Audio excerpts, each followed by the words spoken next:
So yeah, I was born in 2002, so a bit older than Alyssa. And my baptism date, I asked my mom this morning, I think it's January 17th, 2003. Because I was, 2003. So that's kind of when my whole faith journey, I guess, as a whole started. And as a little kid, I'd go to church and stuff like that, and I don't really remember it as a really little kid. We used to go to an old church because I used to live in Springfield, Virginia.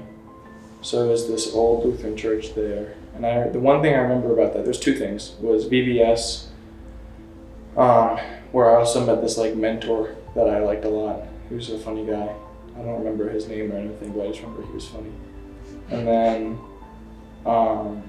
during Christmas time, there'd be a gingerbread building contest. I'm gonna have a lot of trouble speaking today, probably. It's just a thing of mine. But I think they'd smash it at the end, and I always loved that. Getting to see a gingerbread house get destroyed. It felt so cool. So that's all I remember about my old church, really. That and there's these cool toys in the VBS room. Anyways, so we came to Lord of Life. I don't remember the year, but it was after we moved and we were kind of church hunting.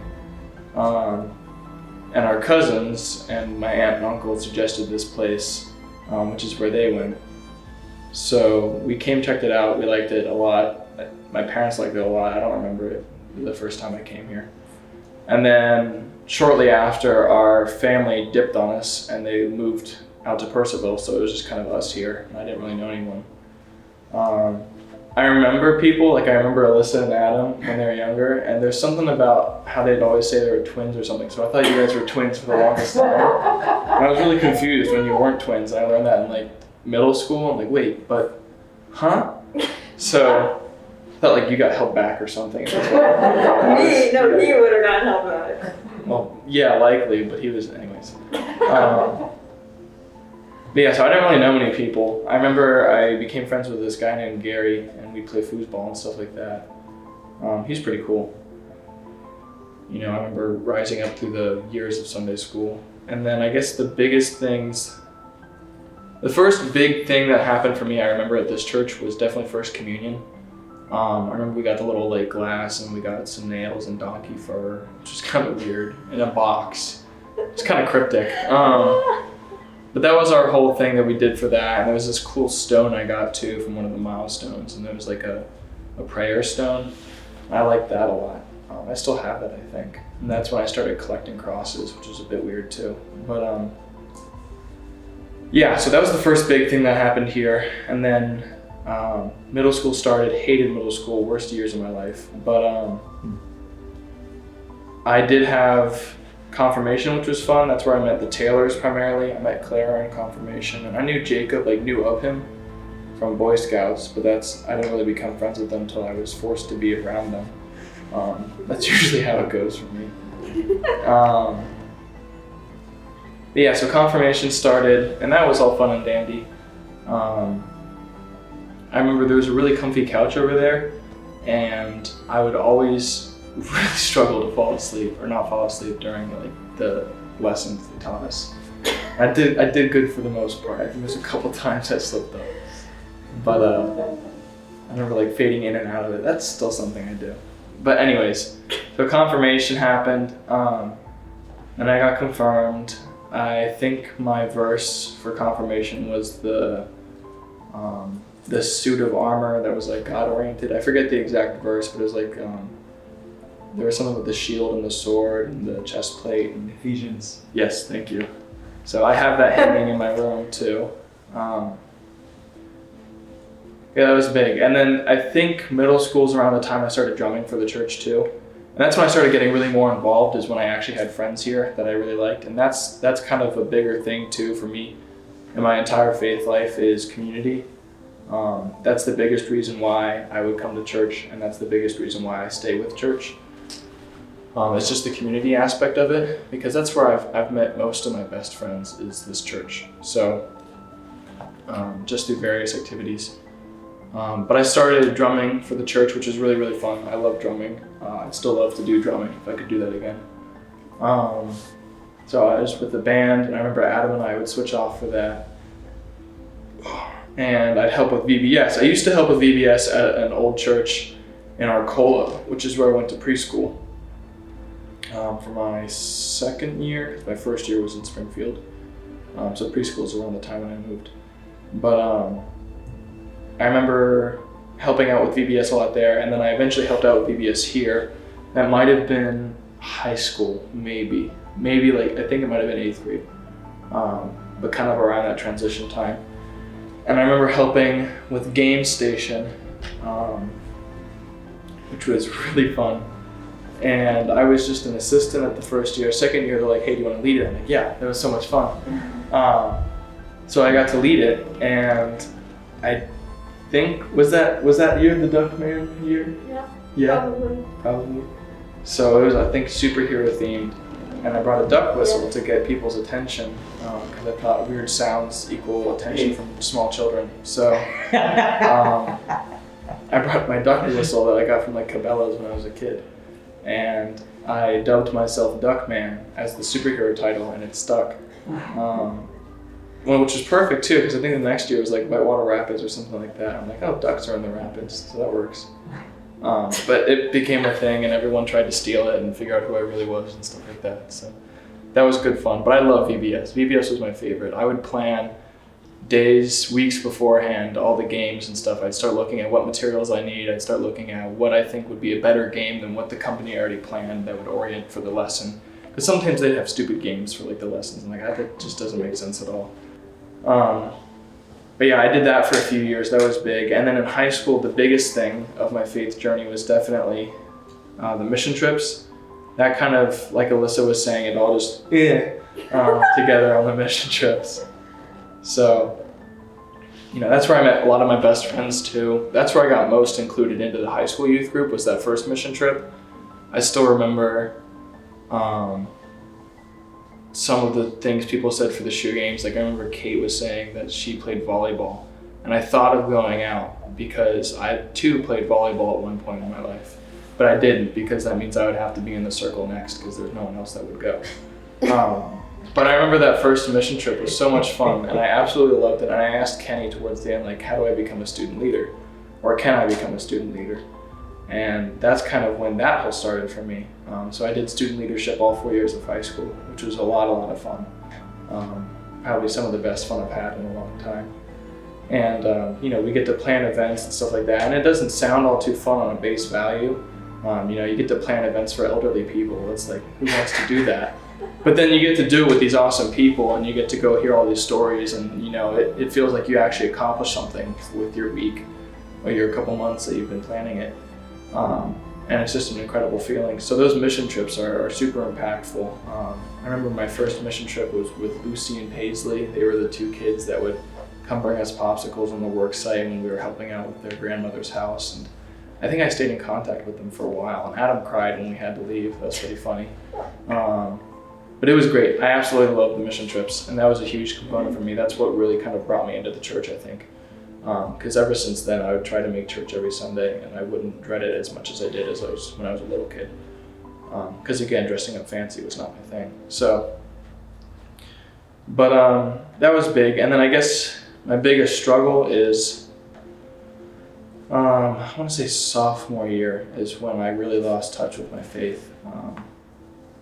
I struggled with mental health stuff for a really long time. And I haven't really talked about it much until this past year when things got out of hand at the Naval Academy.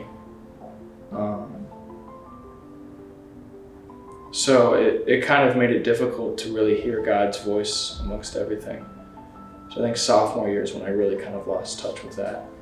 And I still did church and youth group and youth leadership, because to me, faith isn't just about what you believe, and it's about what you kind of follow and how you live your life, especially. And I still really appreciated all the things that the church valued, the community and the helping people around you, and loving your enemies and being good to your neighbors, and the typical churchy kind of things.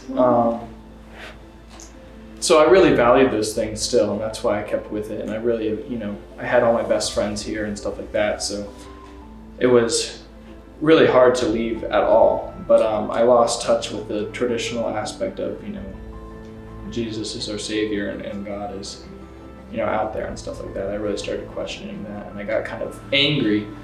So I went out of my way to kind of, not out of my way.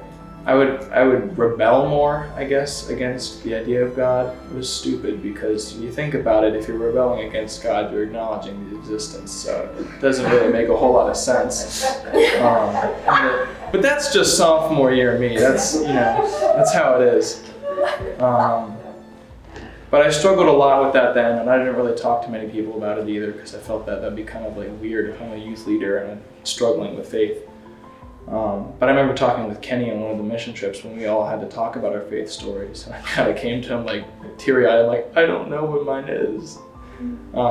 So I think I talked with him, and then he told me that that's one of the hardest parts of people's faith life is struggling through it and realizing and actually thinking about, well, what does this mean to me, instead of just blindly following your parents and saying, okay, I'll believe in God. Because that's what you do when you're a little kid. But he said it was good I was kind of going through that. So, but it's still something I think about a lot, and it's still something I struggle with. But I think what really helped me kind of come back a little bit was when I went to the Naval Academy for a few months, and then I kind of left that, and I'm here again, just because the mental health thing got a bit hairy. But yeah, so the only thing I could take with me was God. You couldn't bring anything.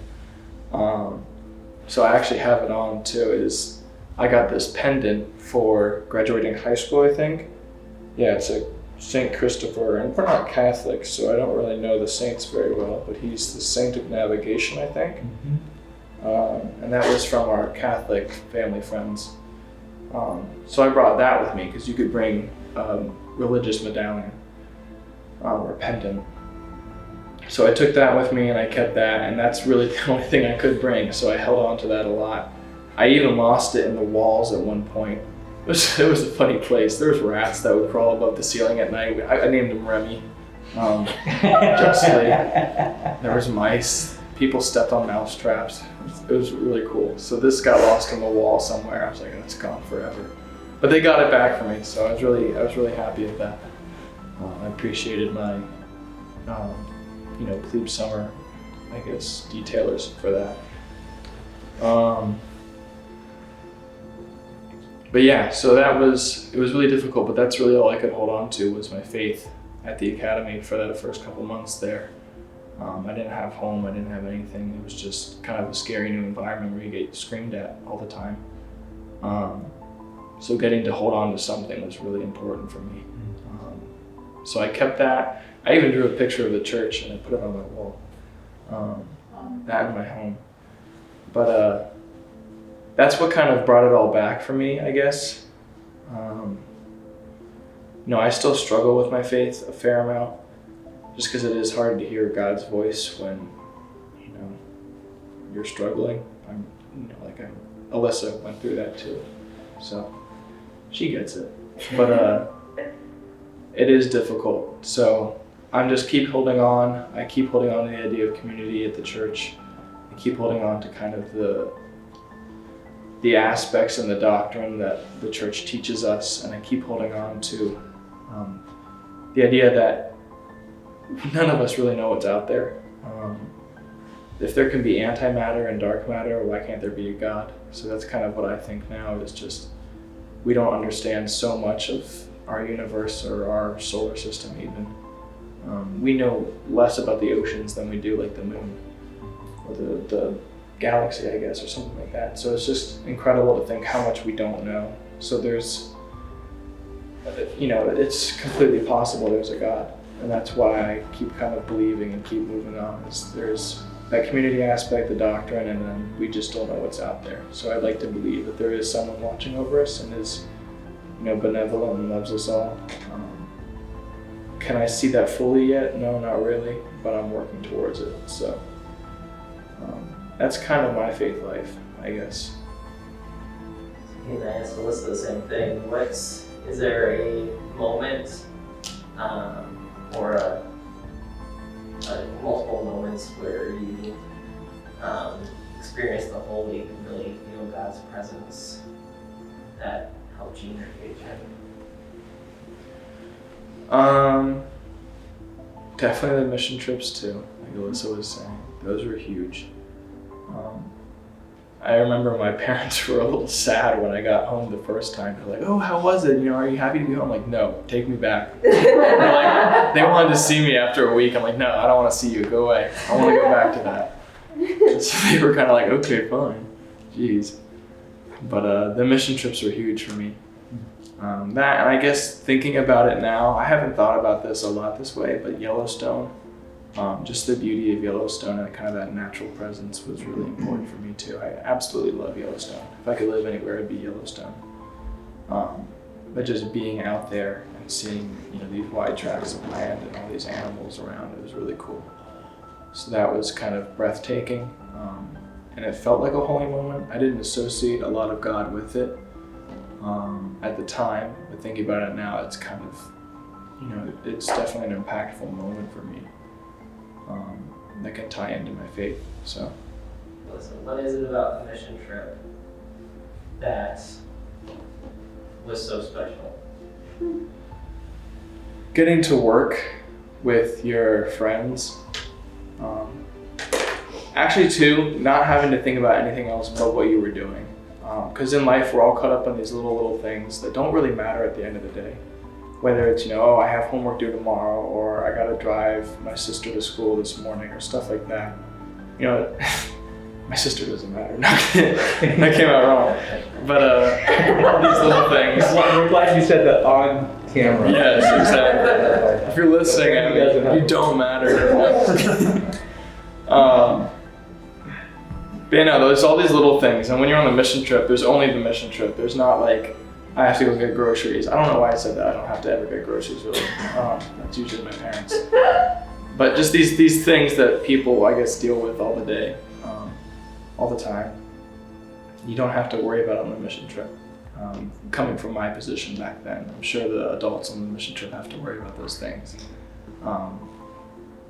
But from the kids' perspective or the youth's perspective, it was always just focus on the work, focus on, community and building together this faith life with each other. That was really important. Like I said, I met most of my best friends on the trip because you're stuck with these people all week too. You don't have an option. You have no choice. No, you can't run away because you're in this other place too where you don't even know the area. Like if you were stuck in Virginia, maybe you could escape and survive. But no, you're like in Kentucky or Tennessee or I don't know why I said Kentucky. We never went to Kentucky. I was thinking of Knoxville and I mixed that up with Tennessee. Anyways, you're in these places, you don't know where to go. So you can't escape. But you don't really want to escape because it is just so much fun. And then you get to work with these special projects that you don't really do. It's like at home when you have to mulch, it's awful. But when you get to go mulch for someone else, it's really fun. It doesn't make sense. It's like the same concept as the rake and run that you have with the youth group. I hate raking leaves, I just genuinely do. But when you rake and run, it's fun. And it just is. That's so true. I never thought about that. So it's kind of weird how it all works out, but you get to do these tasks that at home you'd hate, but together with friends when you goof off is so much fun. Like I'd always paint my hand and do like a handprint on my face, like the Uruk-hai from Lord of the Rings. And that was just a little something special I do every year, and I absolutely loved it. Whenever we're painting houses and stuff like that. So it's just these special moments where you bond with each other and you feel like what you're doing actually matters because you're helping these people that are less fortunate than you. Can you share, if you're comfortable sharing, why you think that came about? Like, where did your doubts and struggles to believe come from?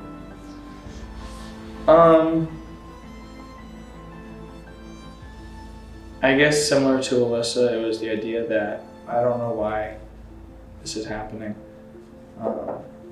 This as in depression and stuff like that, which wasn't fun, especially in middle school. but it was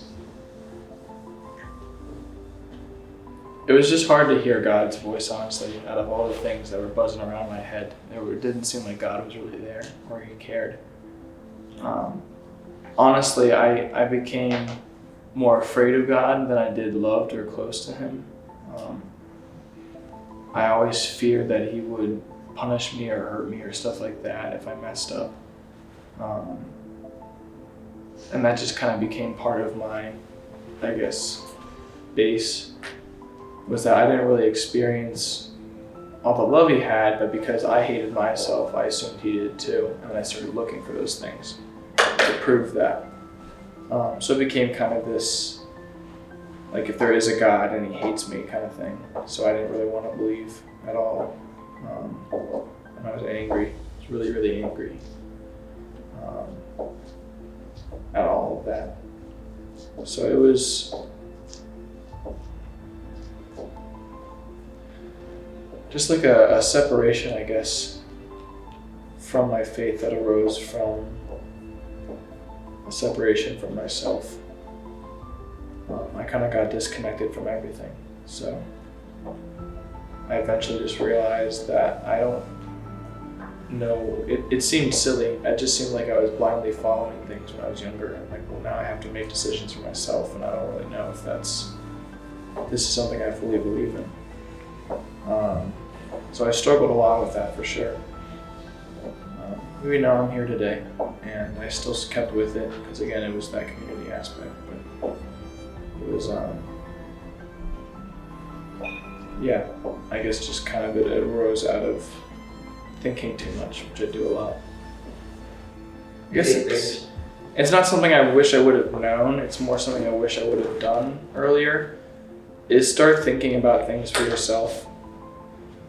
When you get confirmed, it is kind of confirming your own faith and acknowledging this is the decision I want to make. And it's still something I don't regret that at all. But I think it's something I didn't fully understand when I got confirmed. Is that's something that I have to actually start thinking about now.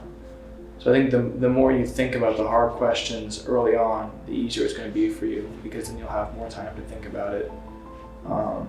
You're still kind of in this transition period where people have your back. Whereas if you go to college and you have these problems and these questions, it's harder to kind of stay connected with the church and work through them just because you're on your own. So if you start thinking through these things now and you get them out of the way and you kind of, you come to your own conclusions earlier on, it's a lot easier to kind of stick with the church and figure things out because you have all these people around you to use. So I guess that's my biggest piece of advice, is really start thinking things over for yourself and thinking things through. Not that like you don't think, I don't want to be confirmed or stuff like that. That's, it's an important decision, but it's an easy decision, I think, is you definitely want to be confirmed. It's just a huge moment in your life, but it's more so like, what do you really believe? What's important to you in the church? Where do you see yourself as a role in the church? That kind of thing is starting to think about your own identity in the church.